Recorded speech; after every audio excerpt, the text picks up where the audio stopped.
On va commencer.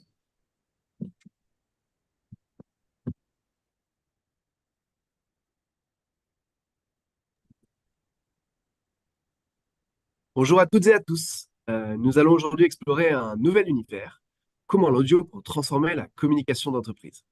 Donc l'audio est de plus en plus présent comme médium de communication. On peut le voir avec l'explosion des divers plateformes de podcasts.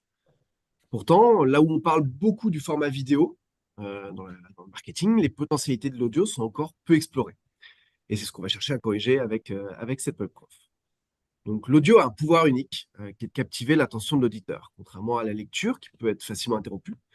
L'écoute nécessite à la fois une concentration active tout en s'accompagnant d'une autre activité. C'est pourquoi les podcasts et livres audio sont devenus si populaires ces dernières années. Ils permettent aux gens de consommer du contenu tout en faisant d'autres activités comme conduire, faire du sport, faire des tâches ménagères, etc. Donc l'audio peut également rendre le contenu davantage accessible à un public plus large, par exemple les personnes malvoyantes ou dyslexiques, qui peuvent trouver plus facile de consommer du contenu audio que du contenu écrit. Bref, comment est-ce que les entreprises peuvent profiter de ce nouveau potentiel de communication? Nous allons explorer ce thème autour de trois sujets notamment. La communication externe, la communication interne et RH, et la formation, notamment pour les commerciaux. Pour cela, nous avons le plaisir d'accueillir deux experts du sujet. Alix Debuche, Head of Sales à ETX Magellan, et Yanis Hachemi, producteur et réalisateur à ETX Magellan également. Et qu'est-ce que c'est justement ETX Magellan? C'est une news tech spécialisée dans l'audio, podcast et des voix de synthèse, qui combine production et technologie. En juillet 2022, elle fait l'acquisition de Magellan, une plateforme de streaming de programmes audio, et rachète Tractel en mai 2023, une entreprise spécialisée dans la production et la diffusion de contenu audio pour les entreprises. En 2023, ETX Magellan lance Magellan Pro, une solution qui vise à renforcer le lien entre les collaborateurs et l'entreprise en leur apportant un service audio unique. Donc, toutes ces questions qu'on a évoquées, que ce soit la communication interne, RH et la formation, seront abordées. Nos intervenants sont des experts dans leur domaine avec une richesse de connaissances et d'expériences à partager. Je vous propose de commencer rapidement par une présentation de TX Magellan, puis de regarder pourquoi est-ce qu'on écoute des podcasts. Bonjour à tous, Alix Debuche, donc Head of Sales de TX Magellan. Donc je suis là avec Yannis, je te laisse te présenter.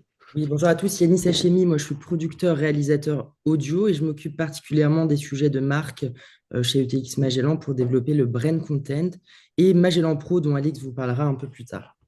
Donc on est un binôme, on travaille beaucoup ensemble au sein de l'entreprise pour aller chercher des clients et puis derrière délivrer les prestations et les convaincre. Et l'idée aujourd'hui, ça va être tous les deux de vous convaincre que l'audio représente à la fois un véritable asset pour les marques dans leurs actions de marketing et de communication, donc plutôt tournées vers l'externe, des actions tournées vers l'externe, mais aussi pour l'entreprise en tant qu'organisation, donc comment l'audio peut être un véritable levier pour le développement de la communication interne et notamment des activités commerciales.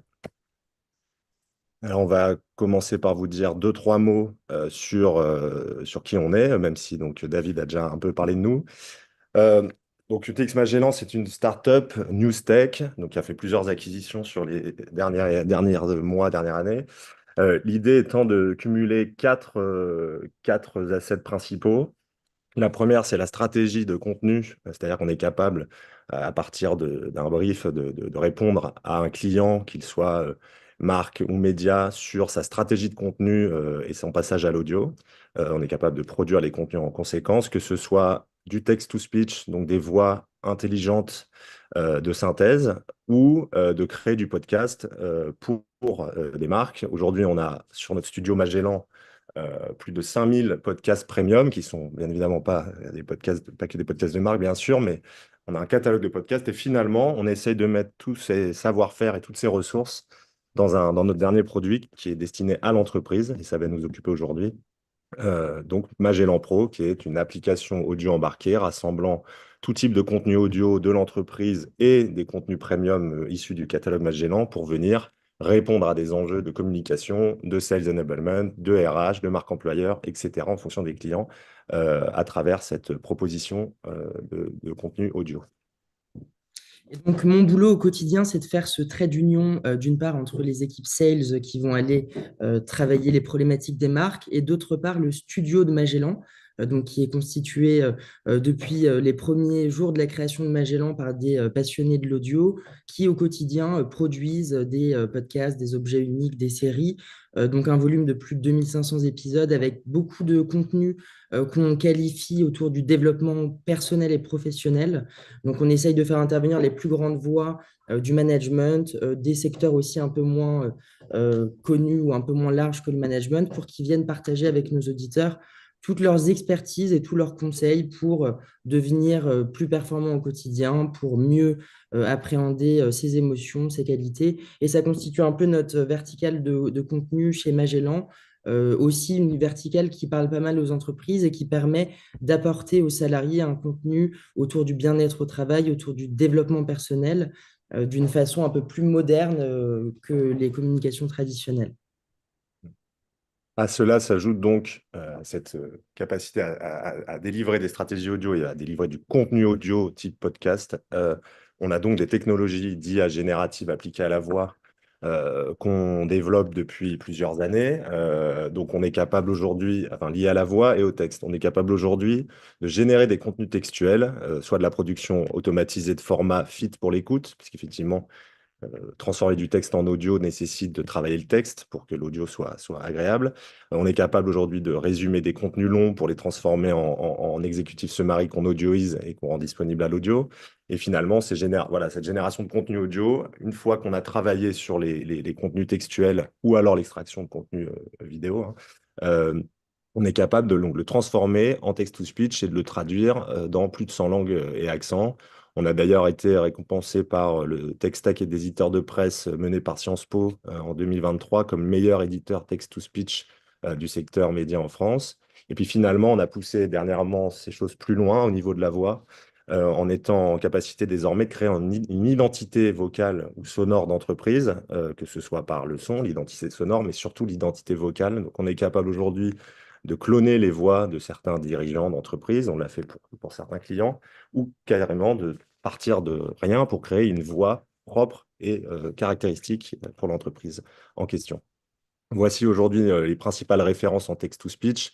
Vous le voyez, on est chez les plus grands médias, que ce soit La Tribune, Le Figaro, qui est le premier site média français, mais également chez des institutions comme l'Opéra de Paris ou le Sénat, et finalement des grands groupes ou grandes marques comme Renault, le groupe ADP ou d'autres. Pour commencer à rentrer un peu dans le sujet, on avait envie de revenir un peu à la source et de se poser la question ensemble de pourquoi est-ce qu'on écoute des podcasts juste.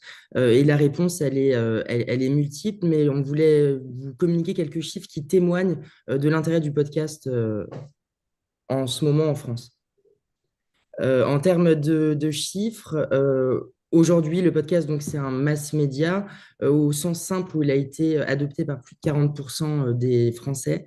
Donc, c'est un chiffre qui est en constante évolution, qui a largement triplé en 4-5 ans et qui témoigne d'un véritable engouement pour le média audio. Alors, ça a été dit en préambule par David, et c'est tout à fait juste. Le podcast a l'avantage, dans un monde très saturé, où on parle aussi beaucoup d'infobésité, de vidéos à l'excès, de proposer un espace de concentration, un espace parfois aussi même de détente. Il y a même des auditeurs qui écoutent tous les soirs du true crime, donc des investigations pleines de sang pour s'endormir, et ça fonctionne très bien. Ça permet d'une part d'être dans cette concentration-là et d'autre part de pouvoir faire quelque chose d'autre en même temps, si bien qu'aujourd'hui 88% des auditeurs estiment que les marques ont un intérêt à proposer de l'audio et 78% des salariés seraient intéressés pour avoir du contenu audio proposé par leur marque, et ce sont des chiffres médiamétrie qui viennent de paraître. Alors, pourquoi faire le choix de l'audio? Je vais laisser Alix. Alors, aujourd'hui, on va essayer c'est ce qu'on disait en introduction, mais on a essayé voilà, de vous présenter l'entreprise et puis notre moto dans ce domaine de l'audio digital. L'idée, maintenant, c'est de rentrer dans le concret pour vous montrer, voilà, par l'exemple, ce qui fonctionne chez nos différents clients, à la fois sur donc, ce qu'on disait au niveau des marques, donc tourner vers l'externe, voir si l'audio peut permettre à votre marque, enfin, comment l'audio peut permettre à votre marque d'être plus visible, plus audible dans le brouhaha et de développer un lien de proximité avec les clients finaux. Typiquement, est-ce qu'un podcast ne peut pas permettre de renforcer sa légitimité sur un service qu'on développe ou un secteur qu'on essaye de pénétrer ou d'améliorer tout simplement sa marque employeur? Si on se tourne plutôt vers l'interne, donc la communication interne, aujourd'hui, comment l'audio peut aider à communiquer avec ses équipes, fédérer des salariés qui sont éloignés de l'entreprise, notamment les salariés de terrain qui sont souvent en mobilité, et comment ça peut également aider, on vous parlait de textes résumés transformés immédiatement en audio, d'apporter une information plus ciblée, et en alliant ça à du contenu plus large, comme vous le décrivez, Yanis, comment on peut essayer d'augmenter le bien-être au travail de ses employés par une offre audio riche et variée. Et puis finalement, quels sont les gains que peut faire une entreprise en termes en implémentant l'audio au sein de sa stratégie de communication interne, par exemple. C'est des gains effectivement de productivité qu'on va essayer de vous montrer à travers l'exemple des commerciaux, mais tout simplement aussi de compétences, c'est-à-dire comment on peut aujourd'hui, par l'audio, avoir un canal particulièrement propice au développement des soft skills sur le long terme. Euh, pour commencer, donc, l'idée, c'est j'ai souvent l'habitude de dire ça, c'est un peu la même chose que dans ce qui s'est passé dans la transition numérique. Les transitions, les grandes innovations sont toujours, au premier lieu, adoptées sur l'externe, c'est-à-dire, je prends l'exemple des grandes entreprises du CAC 40 qui ont enfin, démarré leur transition digitale en se mettant, en accordant une importance plus forte aux réseaux sociaux. Finalement, la vraie transition digitale d'une entreprise, elle s'est déroulée aussi à l'interne et comment on a amené le numérique à l'interne et pas seulement sur les fronts externes de l'entreprise.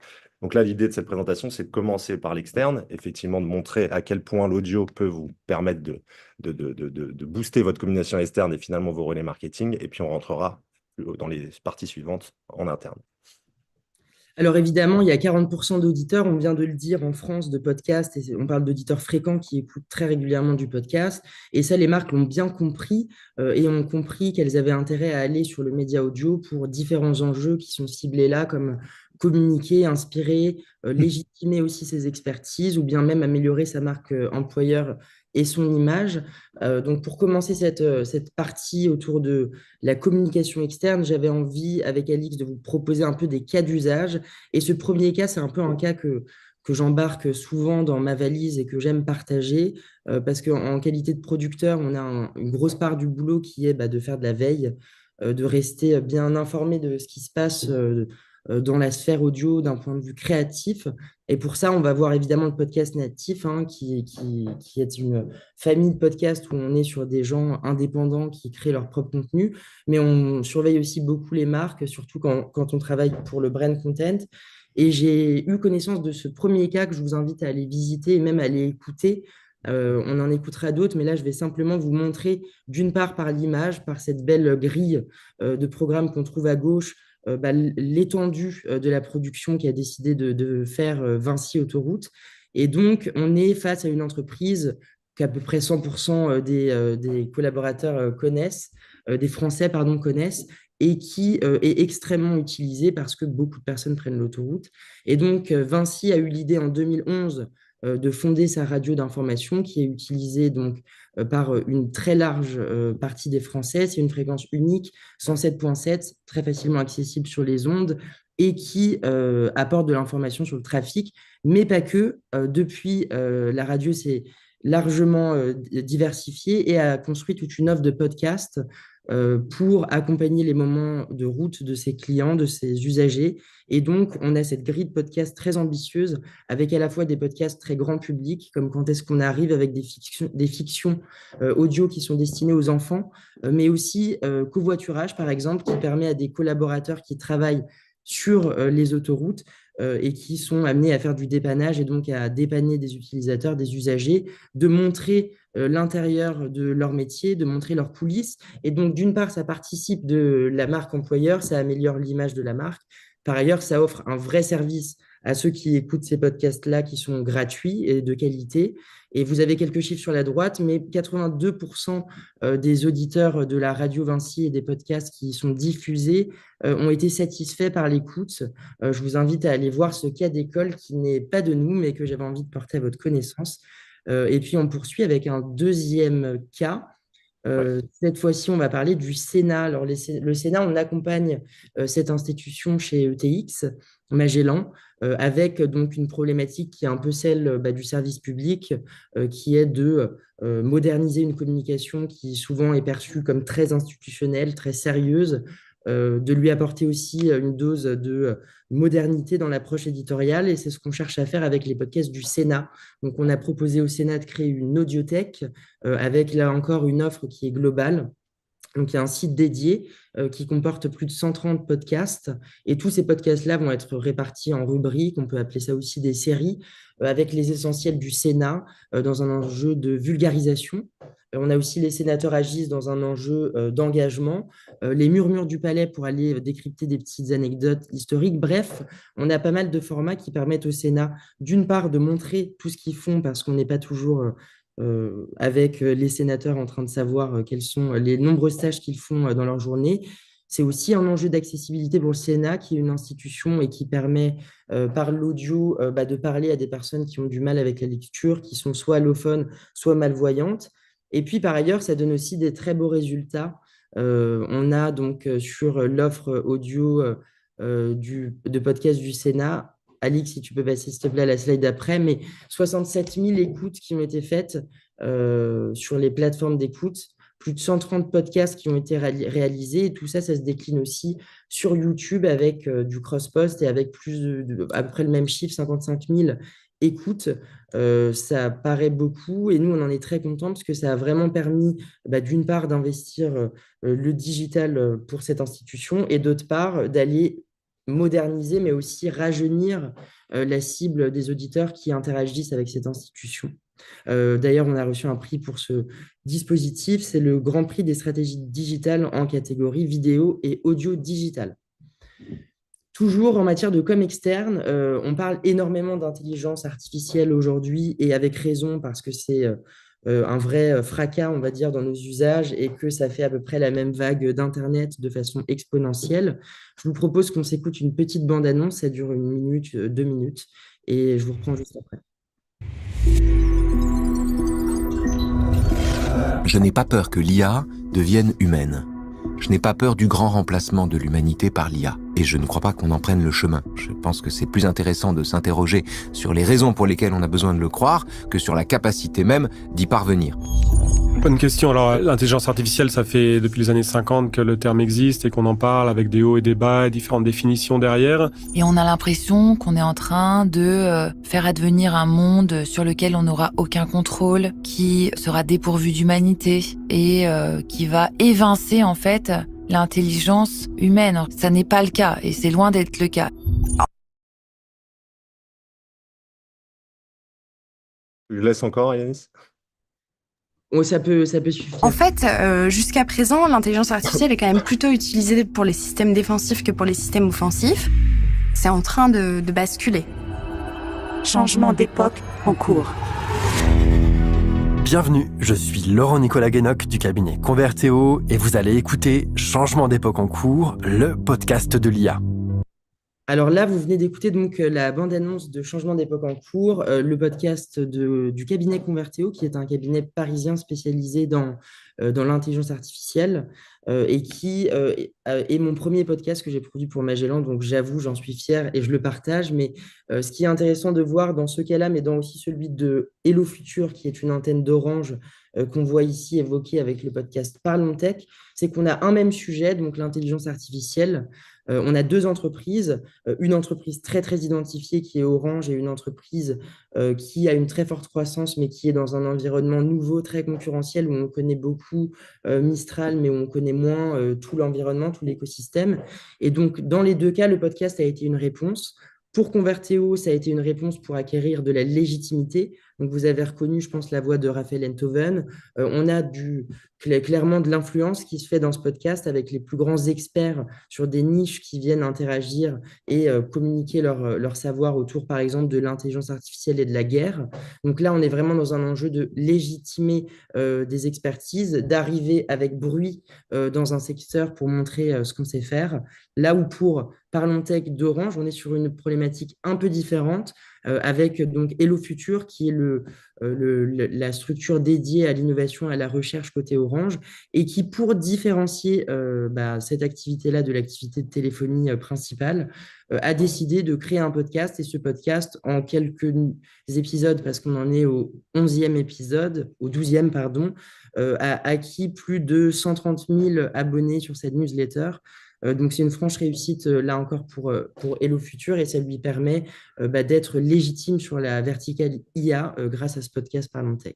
Et je dirais que pour Orange, pour rebondir, parce que j'avais un peu travaillé dessus également, l'idée était donc effectivement de venir occuper une place dans le discours techniques scientifiques qui sont incarnés par la marque, c'est-à-dire ni quelque chose du niveau de recherche scientifique, parce que ce n'est pas l'objectif d'Orange, mais ni non plus quelque chose d'une espèce de greenwashing de la tech où on va parler voilà, de la tech vertueuse, etc., qui sont des choses qui sont déjà très, très, très occupées comme secteur, enfin très, on va dire, comment on dit, congestionné. Et effectivement, voilà, Orange est venu nous parler pour à la fois qu'on leur fasse une stratégie, une approche éditoriale du sujet de la technologie et qu'on délivre derrière notre capacité à produire ce podcast.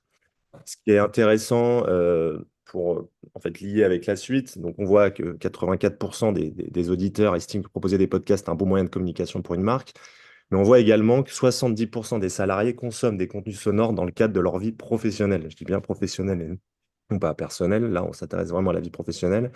82% des personnes écoutent des podcasts en faisant autre chose, dont 84% le font en situation de mobilité. Donc c'est vrai que nous, chez TX Magellan, on était vraiment sur l'externe et puis on a progressivement travaillé notre stratégie d'entreprise et notre chemin économique pour se rapprocher en fait aussi de la question de l'entreprise, de l'organisation et de l'audio appliqué à l'organisation, puisqu'on voit qu'il y a une vraie demande et une vraie appétence des collaborateurs pour l'audio. L'objectif étant de trouver des utilités et des usages précis et intéressants pour les différentes entreprises auxquelles on s'adresse. Donc, on va commencer peut-être par la question de la com interne et notamment de la marque employeur. On a remonté plusieurs points de friction de la part des collaborateurs je vais laisser donc Yanis les lister avant d'aller sur ceux aussi qu'on avait remarqué auprès des employeurs.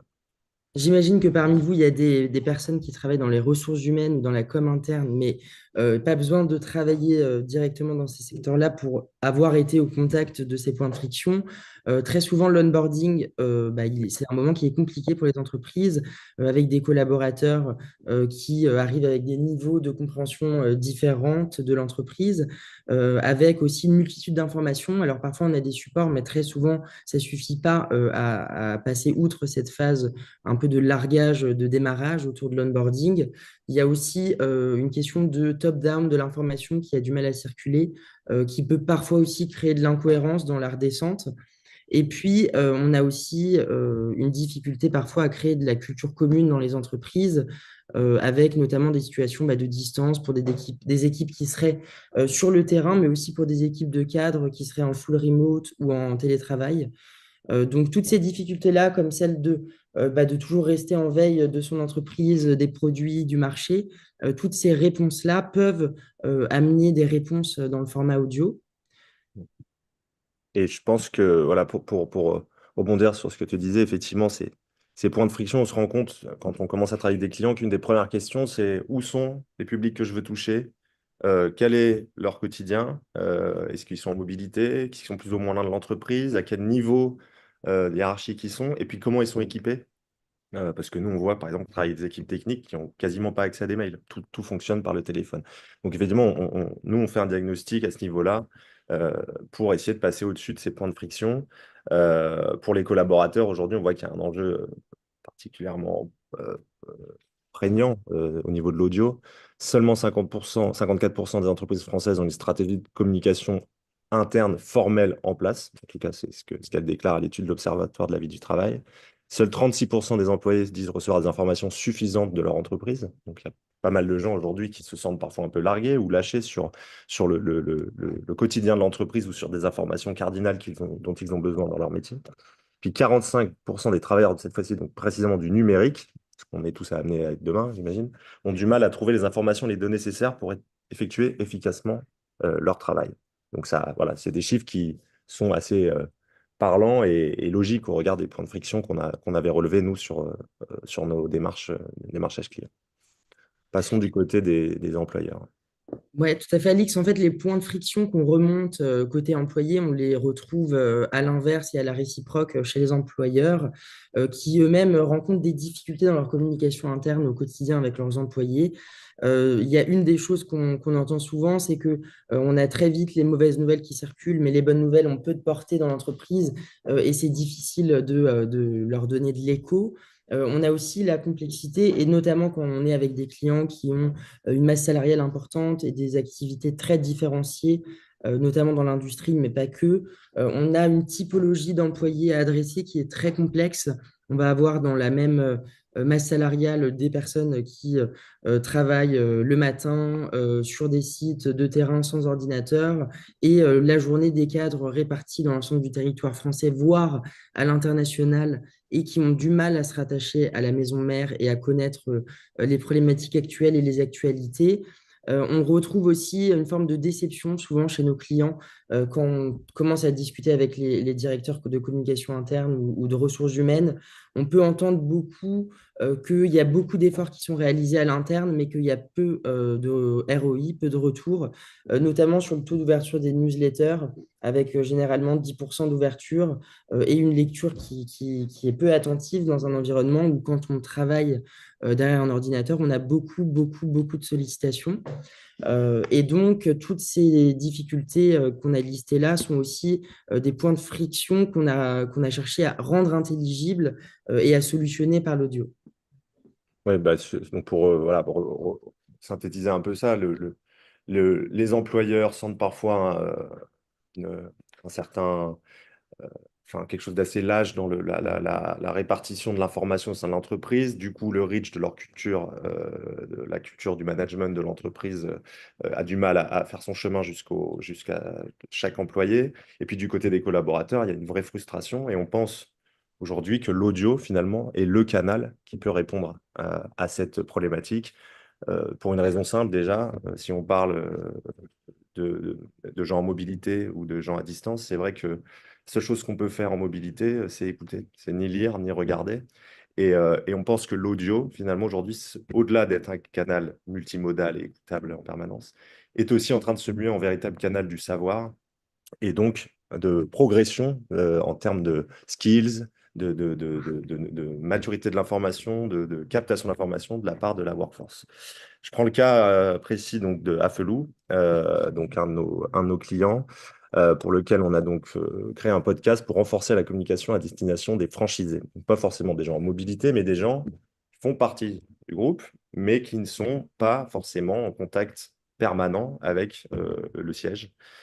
Mais ils font quand même partie de ce groupe. Donc, c'est vrai que c'est un sujet pour l'entreprise qui a été extrêmement important. Comment j'arrive à resserrer le lien avec mes franchisés. J'ai pas envie de leur envoyer un livre blanc sur comment mieux vendre des lunettes. J'ai pas envie de leur faire une série de vidéos qui va me coûter beaucoup d'argent, qui a peu de chances d'être vue parce que voilà, est-ce qu'on a une plateforme vidéo aujourd'hui autre que les plateformes en ligne? Est-ce que je vais pouvoir faire autant d'épisodes que je veux, vu les coûts, etc. Et Et donc, ils nous ont là-dessus, pardon Alix, j'ajoute juste sur la problématique d'Afflou, mais ce qui est intéressant aussi de savoir, c'est qu'on est face à un client où il y a une majorité de magasins qui sont détenus par des franchisés. Le siège, il est assez restreint en termes de possession de magasins. Et donc, on est face à une population de franchisés qui est très vaste, qui est très difficile à capter et aussi qui est occupée du soir au matin avec des clients, donc qui a très peu de temps pour communiquer avec la marque et lire les mails, les communications internes, etc.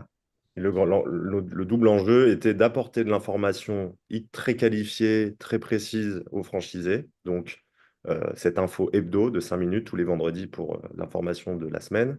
Mais également de créer du lien, en fait, entre ces différents franchisés, parce que ces différents franchisés, d'une part, n'ont pas un lien vraiment ténu avec le siège, mais n'ont pas non plus vraiment de lien ou de sentiments communautaires avec les autres franchisés. Donc, l'idée était aussi de développer un podcast mise en avant d'un franchisé pour les valoriser et inciter d'autres opticiens à ouvrir leur propre franchise. Donc, il y avait aussi un enjeu alors c'est pas marque employeur, mais quasiment, en tout cas marque fédérateur, venez franchiser votre établissement chez nous. Donc, il y avait un triple objectif qui était poursuivi. Ah oui, je vais peut-être faire écouter simplement une partie. Chers amis, vous écoutez la Minute à Flelou.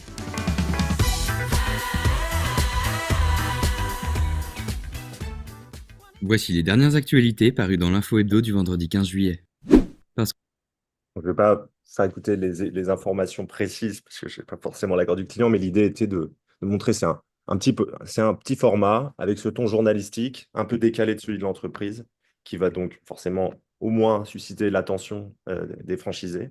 Et puis au fur et à mesure qu'on développe ce format, qu'on adresse les bons sujets et que la diffusion est efficace, l'usage se crée et on imagine demain que ce vecteur audio soit de plus en plus développé au sein de la com interne de l'entreprise. Et d'ailleurs, on ne vous voit pas tous derrière vos caméras, mais j'aurais bien voulu vous voir pour vous poser la question parmi vous, qui a entendu que c'était une voix de synthèse? Et on en parlera après. Voilà, c'est ça qui est. Donc, on revient à ce qu'on disait au départ. On pense qu'aussi, et je fais une parenthèse là-dessus, Yanis, mais l'idée, quand on dit changer la façon dont l'information se crée, se structure et se distribue au sein d'une entreprise, ça a un coût, forcément, notamment le système d'information qui va permettre de développer, de diffuser cette information, mais aussi la génération de cette information, la création de cette information en audio, d'où l'idée de la voix de synthèse qu'on entraîne donc depuis plusieurs années, ce qui fait qu'aujourd'hui, on est assez en avance sur ces sujets-là. L'idée, c'est d'avoir un mix, en fait, pour créer une vraie proposition éditoriale qui soit à même d'intéresser les collaborateurs sur le temps long, mix voix humaine, pour ce qui est nécessaire, et ce qui va être besoin d'être vraiment incarné en termes de contenu, mais également de la voix de synthèse, qui peut être aujourd'hui avec les progrès qu'on fait, on parlait de générer des voix de synthèse from scratch, etc.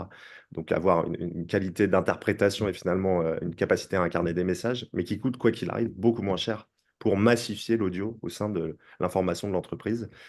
Tout simplement, au lieu de passer dans un studio et devoir avoir des voix, de l'enregistrement, bref, des coûts qui sont incompressibles, on va vraiment compresser ces coûts grâce à des technologies d'IA générative qui transforment les textes, puis les transforment en audio.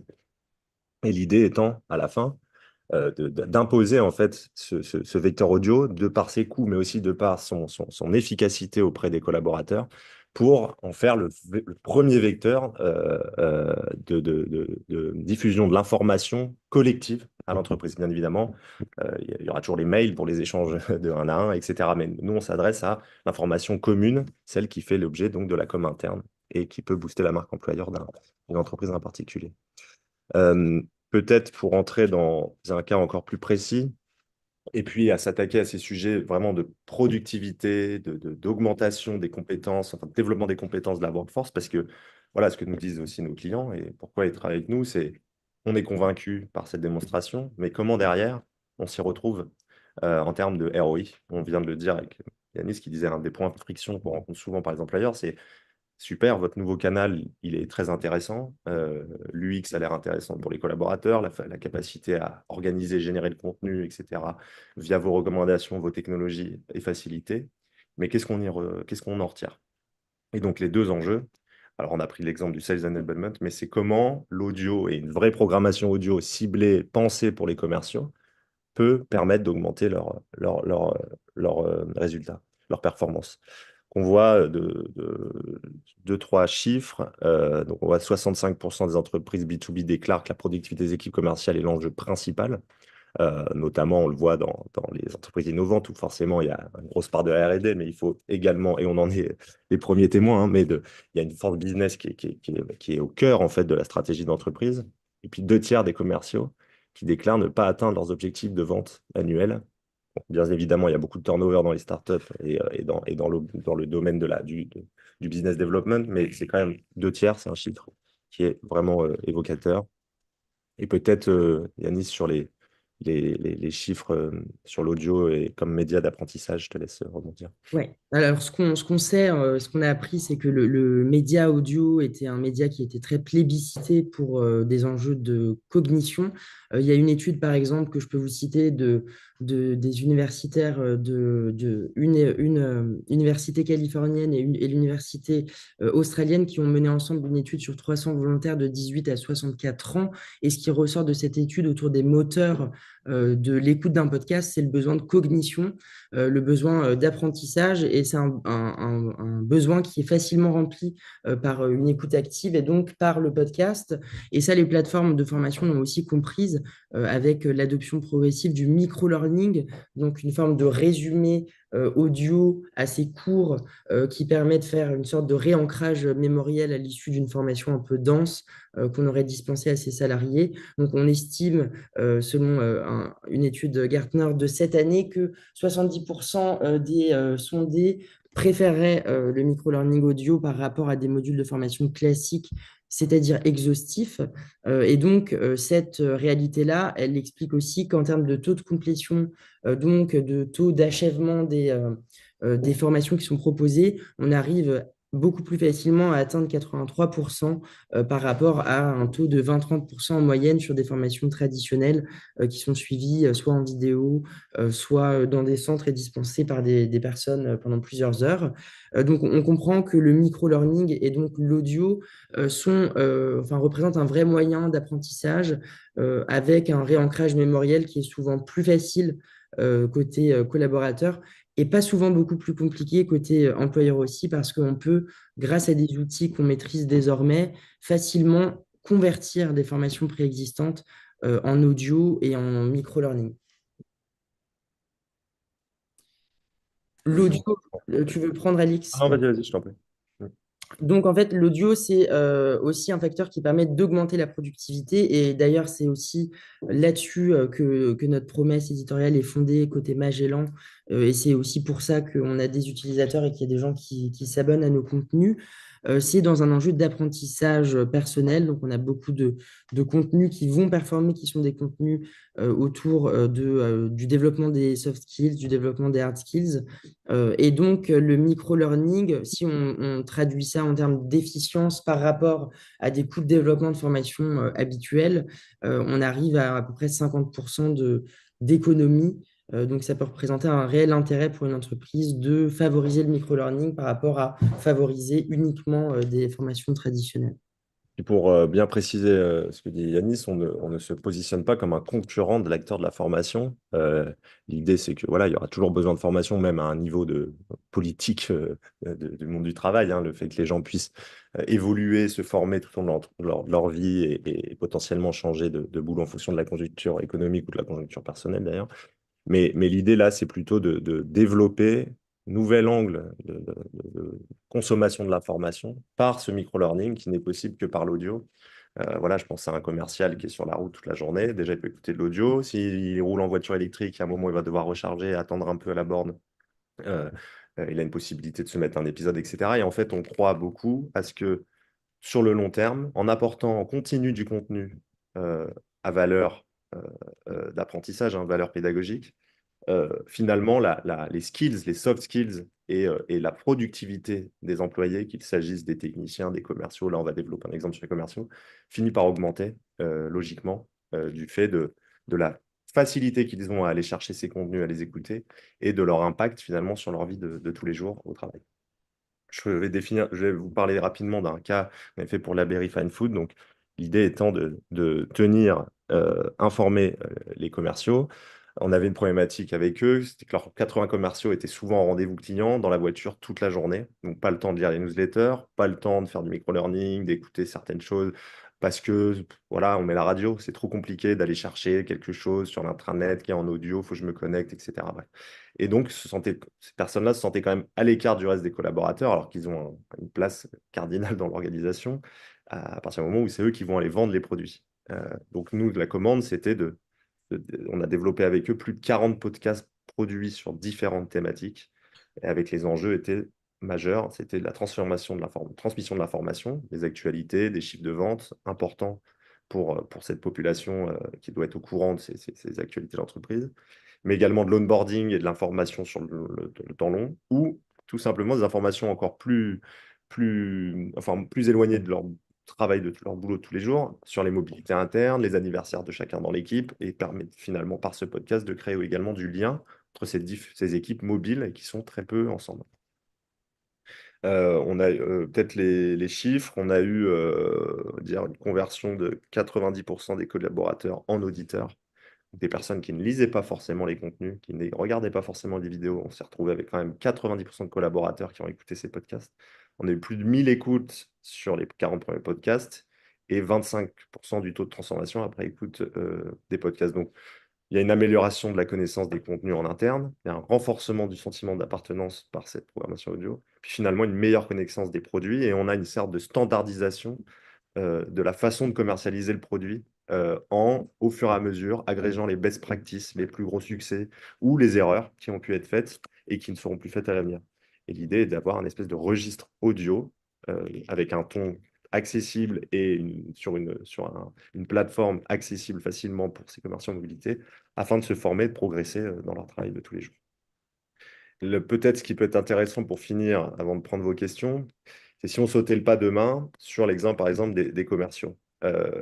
L'idée, c'est que nous, on va arriver, si on travaille avec un client, on commence toujours par une recommandation éditoriale, et puis, comme vous disiez tout à l'heure, en termes de modalité d'implémentation de telle technologie, c'est-à-dire quel public, comment on les touche, les contraintes techniques, bien évidemment. Enfin, il y a plein de sujets techniques et pratiques qu'on est habitué aujourd'hui à traiter. On fait l'état des lieux voilà, de votre système IT, etc., de comment l'information circule et comment on va pouvoir se plugger facilement à ça. On regarde les publics et on voit comment on peut les toucher. Et puis surtout, on arrive avec nos idées, nos habitudes, en fait, et ce qu'on a pu voir chez nos autres clients. Et là-dessus, peut-être, j'ajouterais que l'un des freins, peut-être, ou en tout cas l'une des inquiétudes de nos clients au départ ou de nos prospects et des entreprises de façon générale, quand elles parlent de communication, notamment interne, c'est le revenu, enfin le ROI que ça peut signifier, et aussi l'investissement en termes de temps que ça peut représenter. Et nous, comment on accompagne les entreprises? On cherche déjà à identifier la qualité, l'étendue des produits, des contenus qui sont déjà produits, parce qu'en réalité, les marques produisent et produisent beaucoup. Alors parfois des choses qui ne sont pas lues par les salariés directement, mais des choses qui sont soit obligatoires, soit très corporate, et qui peuvent trouver une forme plus moderne dans l'audio. Nous, on travaille donc avec des outils, vous l'avez compris, d'IA, mais toutes ces technologies-là nous permettent de traduire des documents préexistants en audio. Et donc, accompagner un client sur sa stratégie audio, c'est déjà évaluer le socle de contenu préexistant, comprendre parmi ce socle qu'est-ce qui est capable et qu'est-ce qui représente un intérêt d'audioisation. Et ensuite, à partir de ça, faire un mix de contenu dans un enjeu de résultats, hein, d'écoute, mais aussi dans un enjeu de productivité pour les services de communication qui rentrent dans des productions qui sont souvent plus légères à produire que du film institutionnel ou du film corporate ou même du print avec l'exigence que ça amène sur des supports très vastes, par exemple, comme des rapports annuels. Je dirais Donc, qu'on a deux enjeux quand on va voir un de nos clients aujourd'hui. C'est bien évidemment l'enjeu de résultat, comme disait Yanis, comment on va réussir à intéresser et aider les publics que vous visez au sein de votre entreprise. Et j'ai finalement installé une routine audio, de consommation audio pour ces audiences, pour ces cibles-là. Mais notre autre enjeu, c'est auprès du client directement, c'est-à-dire combien de temps ça va te prendre de faire ça avec nous. Et l'idée, comme disait Yanis, c'est d'automatiser un maximum de choses, de lui apporter l'expertise qui est vraiment à la plus grosse valeur ajoutée, et finalement de l'autonomiser au fur et à mesure de l'implémentation de la technologie pour que demain, il soit maître de sa production éditoriale, de sa programmation, et finalement de son dispatch des informations en fonction de quel programme il veut adresser à quelles équipes. Donc souvent, voilà, on commence par une phase exploratoire où on va, comme disait Yanis, et d'ailleurs je l'ai un peu résumé ici, mais analyser le contenu existant, pas procéder à la production de ces contenus, que ce soit la création de contenu en studio, l'écriture, l'enregistrement ou le passage à l'audio via les voies de synthèse. Et puis finalement, comment on réfléchit à cette diffusion au sein soit d'une application dédiée, on vous en parlait en début de conférence, qui s'appelle donc Magellan Pro, ou alors tout simplement en intégrant ça dans des CMS ou des intranets existants. L'idée aujourd'hui, c'est voilà, c'est notre diagnostic. On arrive avec notre perception d'entreprise. On échange sur les sujets très pragmatiques, mais également sur les sujets de fond. Quelle cible? Pourquoi, comment veut-on les toucher? Pourquoi on veut les toucher? Qu'est-ce qui nous manque aujourd'hui, etc. Et derrière, on va nous arriver avec les objets techniques, technologiques, donc une application, une plateforme audio embarquée au travers de laquelle vous pouvez même aller targeter certains publics pour leur adresser des contenus qui leur sont spécifiques, et puis produire effectivement ces contenus avec vous et vous mettre petit à petit les outils dans les mains. Pour résumer, trois axes, une fois qu'on a bien cadré hein, le brief, que la proposition éditoriale est sur pied et qu'on sait qui on va toucher au sein de l'entreprise et pourquoi. On accompagne le client dans la production de son contenu, soit par une plateforme de text-to-speech qui est intégrée à notre outil, qui permet de transformer tout texte en audio instantanément dans un grand nombre de langues, ou alors d'aller en studio avec les porteurs du projet ou les voix de l'entreprise pour aller enregistrer des programmes. Derrière, on orchestre en fait cette proposition, comment on arrive à la rendre intelligible et comment dire, désirable à travers une application ou différents supports et comment on arrive à engager cette audience de façon efficace, que ce soit par les notifications, la rotation des contenus. Je ne sais pas si aujourd'hui vous êtes abonné à des plateformes vidéo. Votre rotation de contenu, il y en a au moins 4 ou 5 par jour qui sont personnalisés en fonction de votre historique. Nous, on s'approche finalement petit à petit de ce niveau-là pour effectivement sans cesse intéresser l'auditeur sans avoir à produire forcément tous les jours du contenu. Et puis finalement, la dernière option, c'est la distribution.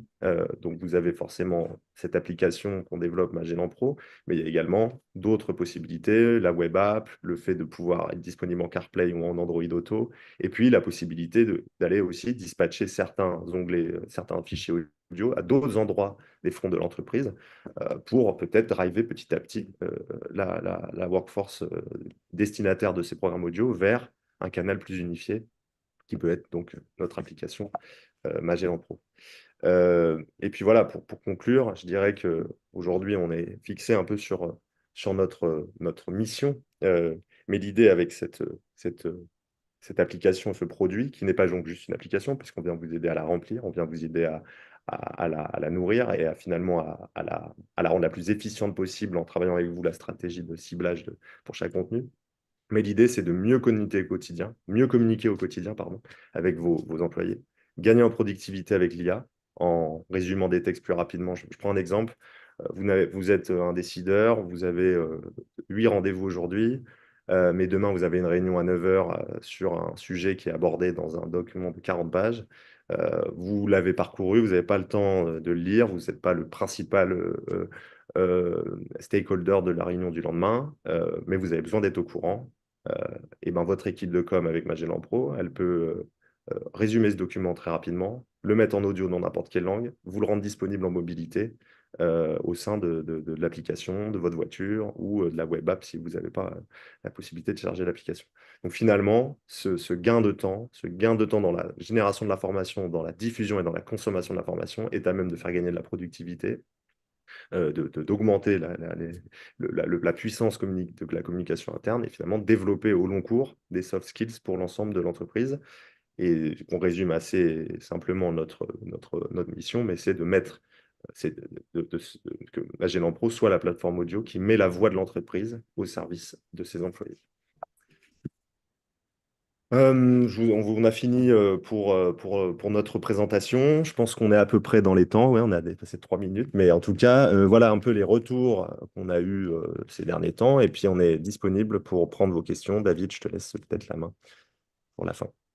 Merci beaucoup pour cette présentation et donc pour cet échange autour de l'audio et du podcast. J'aurais une question tout d'abord. Est-ce qu'il y a des enjeux, des points de friction que vous rencontrez que nous n'avons pas abordés? Dans les points de friction, donc je vais revenir, on avait là. Hop. Moi, je dirais qu'un des principaux points de friction, enfin, un pain point en tout cas qui est rencontré, sur lequel on a un peu appuyé, mais pas forcément assez, c'est parfois on voit simplement le manque de communication entre un siège et ses employés.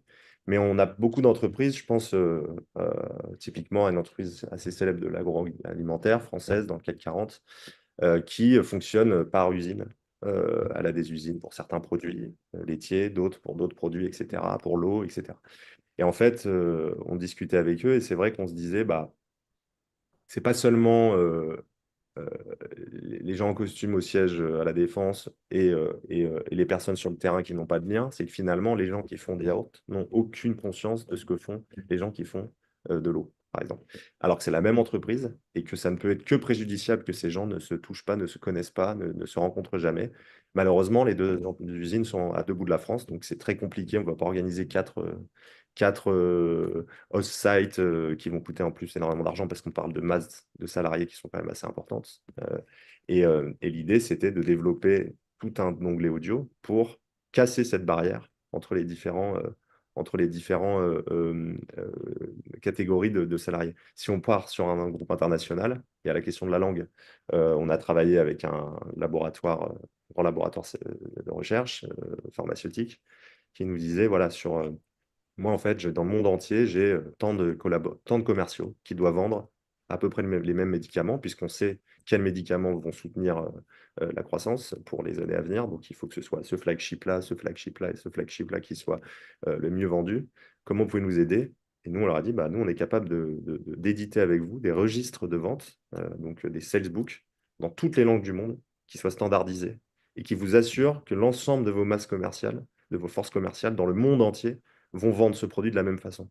Forcément, si vous partez par là, derrière le monitoring des ventes, le suivi des ventes et l'idée que vous faites du succès ne sera bien évidemment financière et économique, mais elle partira également de ça. C'est-à-dire quand vous êtes capable d'uniformiser l'information sur un tel périmètre dans toutes les langues avec une plateforme de diffusion qui ne souffre pas des frontières, forcément, votre activité commerciale pour un grand groupe comme ça du CAC 40, ça devient très intéressant.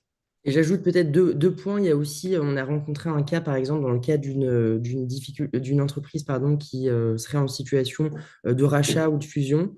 Là, on peut aussi intervenir et apporter tout de suite une réponse qui soit efficace et qui soit moderne, mais qui permettent aussi de créer cette culture commune assez rapidement, en réunissant tout ce qui préexiste dans les entreprises de départ. Ça, c'est un premier cas auquel je pense. Et un autre cas, là, on va plutôt parler de très grosses entreprises, soit du retail, voire même de la grande distribution.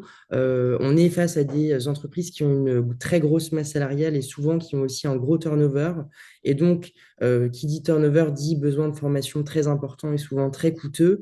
Là encore, l'audio peut permettre de traduire toute une masse préexistante de contenus qui très souvent sont des contenus PDF ou des contenus de lecture, on va dire, et on traduit ça dans des petits items qui sont sur son téléphone pardon, et qui permettent aux vendeurs, aux salariés, en cas de difficulté, d'avoir une réponse rapide et de trouver comme un FAQ en fait des réponses faciles face aux problématiques qu'ils peuvent rencontrer sur le terrain. Et je pense que, voilà, globalement, pour résumer ces pain points, il y a un problème d'efficience lié à la qualité de l'information de sa transmission. Je crois qu'aujourd'hui, voilà, on a un chiffre, l'inefficience pour une compagnie, ça lui coûte énormément d'argent. Je crois que c'est estimé au global, alors bien sûr, c'est un chiffre très large, mais à 3600 milliards de coûts le fait de ne pas forcément s'occuper de booster l'efficacité de ses collaborateurs. Et je pense qu'aujourd'hui, on se positionne, nous, ETX Magellan, comme je vais dire en anglais, hein, ça sonne mieux, mais un audio efficiency agent, c'est-à-dire comment par l'audio, on arrive, nous, en tant qu'agent, à vous permettre de booster l'efficience, que ce soit de votre marque, de votre force business, de votre communication interne, de votre marque employeur, etc. Et qui dit efficience, je complète, c'est aussi le temps. C'est-à-dire que l'un des gros pain points, c'est simplement j'ai plus le temps, j'ai plus le cerveau disponible, j'ai pas le temps de lire, j'ai pas le temps d'ouvrir mes mails, j'ai pas le temps de checker tous mes Slack et de regarder tout ce qu'on m'envoie au cours d'une journée. Et donc là, l'audio, bah, comme tu l'avais dit, David, permet de faire deux choses en même temps, mais surtout permet de résumer les choses. Et on a tous vécu ce sentiment, enfin, cette expérience une fois, bah, d'être autour d'une conversation et puis de capter ce qui se passe à 10 mètres plus loin dans le restaurant, de l'avoir entendu et de ne jamais l'oublier. Bah, quelque part, on essaie d'aller là-dessus aussi en proposant des formats qui soient autour du snack learning, du micro-learning et qui permettent vraiment d'avoir une impression plus forte, une attention aussi plus sincère quoi, au moment de l'écoute et donc avec plus de résultats en termes de productivité après. Bien, merci beaucoup. On a quelques questions dans le chat. D'abord, Jérémy qui demande, avec votre expérience, quel type de contenu audio sont les plus engageants, fonctionnent le mieux auprès des collaborateurs? J'ai une idée, je commence à répondre. L'un des formats qui va vraiment fonctionner, et là pour le coup, ça va fonctionner très très bien en voie de synthèse, c'est les communications, parce que beaucoup d'entreprises ont des plateformes de communication, même parfois à destination de l'interne et de la presse, mais on est tous assez d'accord pour se dire qu'on ne va pas passer sa journée à lire des communiqués de presse de sa boîte, surtout quand ils sont longs, exhaustifs et destinés à la presse.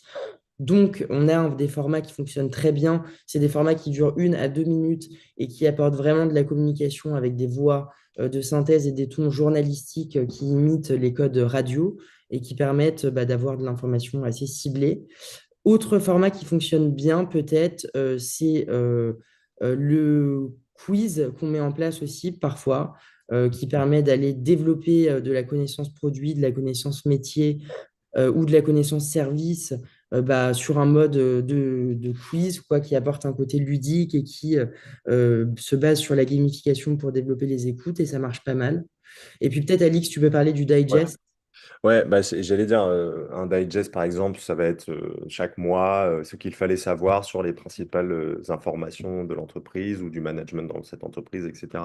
Mais moi, ce qui m'intéresse quand on travaille avec nos clients, pour répondre à la question et compléter ce que dit Yanis, je dirais pas qu'il y a un contenu qui est beaucoup plus engageant qu'un autre. Finalement, en tout cas dans le monde de l'entreprise. Ce qui est engageant, c'est une grille éditoriale qui soit euh, variée et régulièrement mise à jour pour développer de l'usage. Et donc, à côté de contenus sur de l'actualité très chaude, en voie de synthèse, par exemple des press releases qui vont être transformés plusieurs fois par semaine en audio pour que vous puissiez suivre l'actualité de l'entreprise voilà, en 2 minutes, j'ai écouté la press release. J'en écoute 3, 4, etc. Vous allez avoir à côté de ça peut-être un épisode, un programme qui va détailler les 3 plus grandes avancées en R&D de l'entreprise sur cette dernière année ou ces derniers mois. C'est un podcast qui va durer plutôt 20 minutes ou 30 minutes. Ça dépend en fonction typiquement, voilà, si c'est le directeur de la R&D qui vient en parler, qui est interviewé par un journaliste ou par Yanis, par exemple, il faut que ça soit un peu plus long pour intéresser. Donc, je dirais que bien sûr, si vous arrivez avec un podcast de 3 heures ou un podcast de 3 secondes, il va y avoir un problème. Mais entre ces extrêmes, je pense que c'est vraiment c'est tout le sens quand on dit éditorialisation, c'est ça. C'est faire dialoguer des contenus sur des thématiques différentes, de durées différentes, sur des timbres de voix différents, mais qui fonctionnent bien ensemble et qui permettent, encore une fois, de faire de la rotation. Plus on nourrit l'application, plus les rotations vont être intéressantes. Donc, je prends un exemple, quand vous allez être sur Internet, si vous aimez bien consommer du contenu vidéo sur Internet, il y a des fois où vous allez avoir envie d'avoir des news. Qu'est-ce qui s'est passé là-bas en 2 minutes 20? Et puis des fois, vous allez avoir envie de regarder un épisode de série qui va durer plutôt 50 minutes. Donc, c'est pas l'un ou l'autre qui est plus engageant, c'est en fonction de ce que vous voulez à ce moment-là. L'idée étant que tout soit disponible au même endroit et organisé en fonction de ce que le client recherche. Pour rester sur cette question d'engagement, du coup, Christine demandait quelle est la durée la plus adaptée pour qu'un podcast soit le plus écouté. Donc, je présume que ça dépend du sujet, en fait. Ça dépend de la cible aussi, parce que là, enfin, je te laisse répondre, Yanis, mais il y a un podcast qui peut être un podcast de grande écoute, destiné au grand public, et on le voit aujourd'hui qu'il y a certains formats qui se dégagent. Est-ce que ce sont les grandes entreprises? Nous, pour être tout à fait franc, on est au début de ça. Je pense qu'on est un des leaders dans cette activité-là de mettre l'audio au service de l'entreprise. Qui dit leader dit aussi testeur. Et en fait, nous, on voit tous les jours avec nos clients, en fonction des audiences, ce qui marche le mieux, ce qui marche moins bien en durée. Je ne sais pas si toi, Yanis, tu as pu voir une pattern, mais je pense que c'est voilà, ni une En fait, durée j'ai envie de excessive. dire qu'il y a des standards, il y a des standards qui existent, de même que dans la presse écrite. Moi, j'en vis, mais on a un magazine avec souvent des temps courts, des dossiers. Voilà, on essaie d'avoir quelque chose d'assez diversifié. Ce qui va fonctionner, comme le disait Alix, c'est d'une part d'avoir l'agilité qui exige le contenu. Et nous, au quotidien, quand on fait du contenu, c'est ce qu'on fait, c'est-à-dire on fait, on produit et ensuite on regarde ce qui est écouté et puis on ajuste. Donc, il y a ce facteur-là aussi qui permet de travailler mieux les résultats. Et puis après, il y a plein d'autres leviers qui sont activables. Je peux vous en donner un, par exemple, que vous connaissez tous, mais c'est l'ego, par exemple. On adore tous parler de soi ou des autres qu'on apprécie, et quand on le fait avec authenticité et avec sincérité, ça fonctionne bien, c'est bien reçu. Et c'est justement, comme disait Alix, le fait de mélanger tous ces différents objectifs et de penser aussi aux auditeurs finaux, parce qu'on a différents besoins selon qu'on soit en cadre ou qu'on travaille sur le terrain, par exemple, d'être à l'écoute de ces résultats et de proposer une offre agile et qui ne soit pas une offre hyper institutionnelle, au sens où l'audio, ça permet aussi quelque chose de différent par rapport à la vidéo qui impose tout de suite la réflexion, ou bien par rapport à l'écrit qui impose plein de choses, la syntaxe, l'orthographe. Quand on est à l'audio, on est aussi dans un moment d'authenticité, et faire du contenu authentique, c'est ce qui fonctionne. Et puis de toute façon, je vais dire, l'idée, c'est pas de créer des radios patrons. L'idée, de toute façon, le contrôle des employés se déroule autrement. On va pas forcer les gens à consommer de l'information. Les gens vous doivent du travail et remplir leur fiche de poste. Est-ce qu'ils sont obligés d'écouter de l'information, de lire ou de diffuser? Non, pas forcément. Et justement, c'est aussi de la compare, c'est de se dire, bah, vu qu'elle est peu lue sur l'intranet, par exemple, ou que vos chiffres de vidéos sur vos plateformes, sur vos chaînes YouTube, j'en sais rien, sont faibles, on va vous donner le moyen que cette information soit effectivement écoutée sans devoir aller fliquer qui que ce soit, puisque c'est pas possible. Et donc, voilà, l'idée étant de rendre cette information désirable, sachant qu'elle est appelée déjà par les collaborateurs aux différents endroits de l'entreprise. Et peut-être pour répondre à Christine et achever cette question, en termes de temps standard, généralement, il y a le micro audio, donc on va être plutôt sur des capsules de 1 à 2 minutes, 2 minutes 30 maximum. Après, il y a le format, on va dire, de temps d'écoute un peu moyen, qui se situe autour des 15 minutes, généralement. Voilà, il y a beaucoup de podcasts qui se situent là-dessus. Et après, on va rentrer dans les podcasts soit de talk, où on est plutôt sur des choses autour de la demi-heure, 45 minutes, voire des temps très longs, mais ça se fait assez peu dans le podcast et plus dans la vidéo que dans le podcast. Très bien, bah merci beaucoup à tous les deux pour tous ces échanges, ces précisions. C'était très Merci à passionnant. vous. Un nouveau monde, le monde de l'audio qui s'ouvre à nous. Et puis, pour les gens qui sont intéressés, n'hésitez pas à contacter Alix ou Yanis. Merci à tous. Vous pouvez noter nos contacts qui sont là. On est donc dans le nord de Paris et dans le centre de Paris. Et vous avez nos numéros et nos adresses si jamais ce sujet vous intéresse, on l'espère en tout cas. Merci Merci pour beaucoup. votre écoute. Merci. Au Merci, au revoir. revoir.